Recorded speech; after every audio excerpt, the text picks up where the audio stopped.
When we say we shouldn't eat processed foods, what we really mean is ultra-processed foods.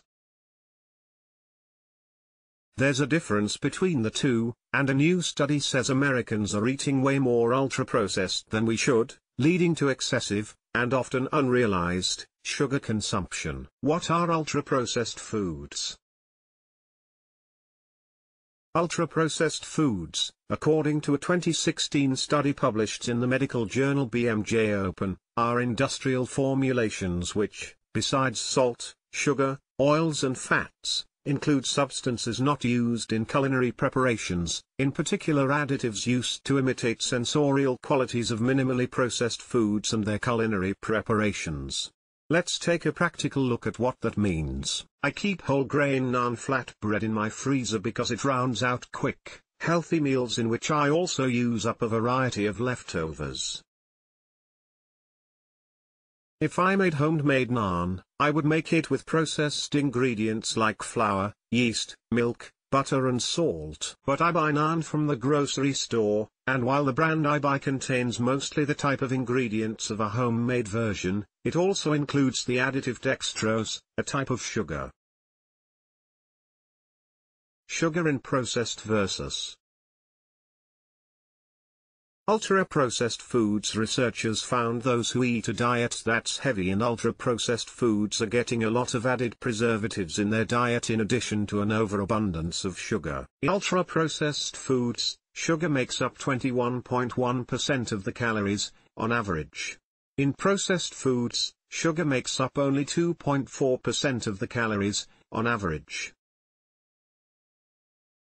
Keep in mind that the USDA dietary guidelines say that sugar should make up only 10% of your daily calories. If we ate ultra-processed foods only occasionally, it wouldn't be as big of a problem.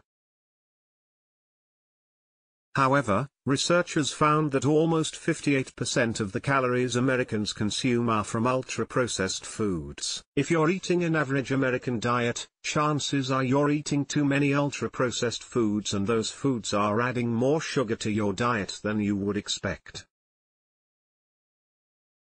You don't expect, for instance, that a frozen lasagna will contain 2 teaspoons of sugar per serving. Neither would you expect that a snack pack portion of applesauce contains 6 teaspoons of sugar when homemade applesauce doesn't need any added sugars to be sweet and delicious. If you're looking to decrease the sugar in your diet, decreasing the ultra-processed foods you eat, even the ones that you wouldn't normally associate with sugar, can help you achieve your goal. Health risks. In a recent study conducted in France, researchers found that people who increased their daily intake of ultra-processed food by 10% faced a 14% higher risk of early death. For the research, 44,551 French adults 45 years and older offered information on their diet, health and physical activity for 2 years. Ultra-processed foods accounted for about 14% of the weight of total food consumed and about 29% of total calorie intake. Ultra-processed food consumption was associated with younger age, lower income, lower education level, living alone, higher body mass index and lower activity level. The study was published in JAMA Internal Medicine. The same authors published a 2018 study that found people who increased their daily intake of ultra-processed food by 10% increased their risk of developing overall cancer by 12% and breast cancer by 11%. While the study didn't identify the exact reason why ultra-processed foods causes a higher risk of cancer, researchers did have several theories. One theory is that the foods contain high levels of sodium, sugar and fat. Those ingredients have been linked to obesity, which can also lead to a greater risk of cancer. A second theory is that some ultra-processed foods contain certain additives that have carcinogenic properties. For instance, titanium dioxide is used as a whitening agent or in food packaging to improve food's texture.